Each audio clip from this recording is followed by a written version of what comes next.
As you can tell by my accent, I'm from the northeastern part of our country. And some people think that people from that region, they think, oh, there must be some snobs, there must be some pricks, there must be some arrogant fucks. And the truth is, it's not really what it's like. We do think that we're better than everybody else, but we try not to be pricks about it, we try to be nice. It may come across as condescending, but it's the best that we can do. Real reason I came out here tonight is for my friend. He's going away next week. It's little Danny, or Diego Pequeño for our Spanish-speaking friends. And he's going to be going from Vegas to Central Texas so he can have a job fair for illegal immigrants. So it happened for him. He's going to teach him the skills that are going to help you make it in America, stuff like this.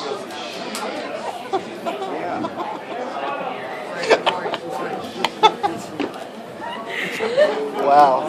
People may get annoyed by that, but it's really true what they say. They do take the jobs nobody wants to do in this country, and it brings up the quality of life for everybody. I know myself.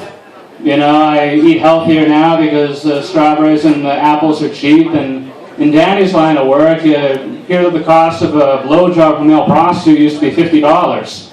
And we all know that's changed over the last few years. So, one way or the other. So I've been dating a girl from Congo. For those who don't know, struggle with geography, Congo is in Africa.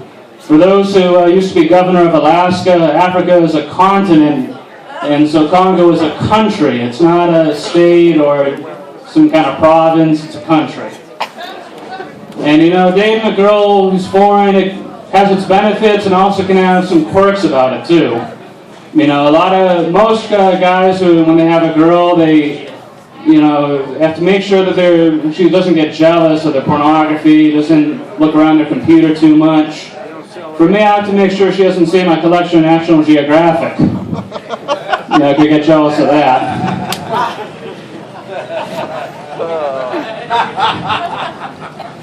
Then the other factor is her family wants a $3,000 dowry in order for her to get married to me.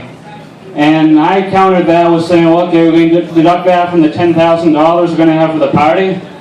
And her mother got offended. She said, no, if you're not going to respect our culture, we'll never come to your house, never, except if medical emergency. And I said, fuck, that reminds me of the time when I was 12, somebody told me, Tommy, if you start doing a lot of drugs, you'll start to forget about all your pain and start to think you're Superman. It seems like a pretty good deal to me. But enough about me, let's talk about some current events. Super Bowl was this week, and they had a blackout there. And the city of New Orleans, after having a couple of national tragedies, they solved this problem in only 34 minutes. So I think that's progress. And nobody seems to know who killed the lights, but I do hear that Ray Lewis knows who did it.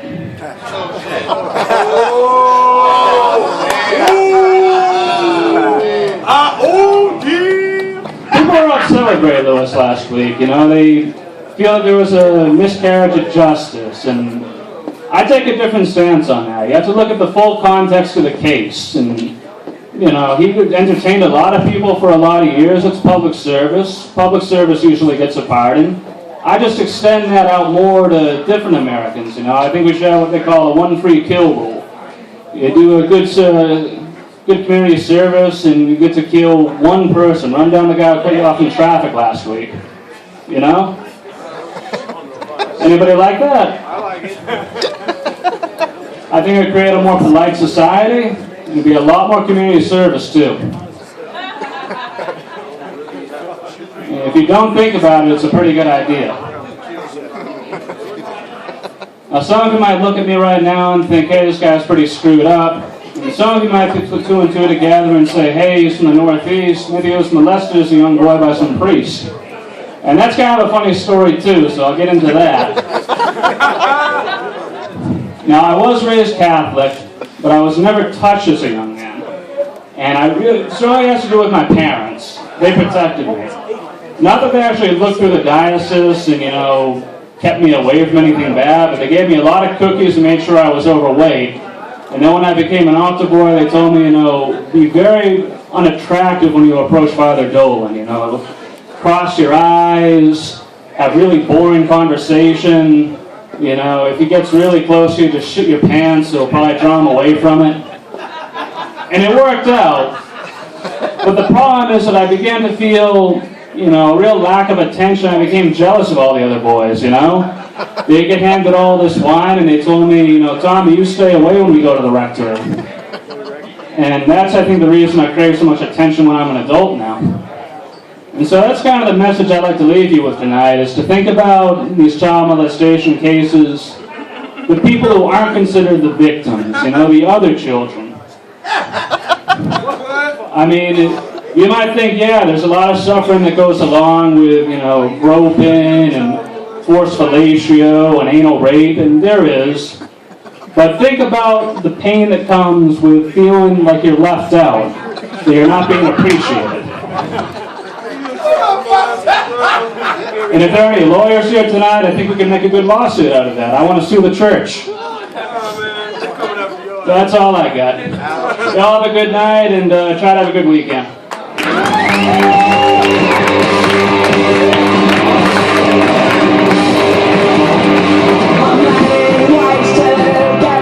I love that song. Man, I gotta keep doing the comedy show. Did you hear that happens? Anyway, give it up for Tom Jones, everybody. The last one. This is the last one.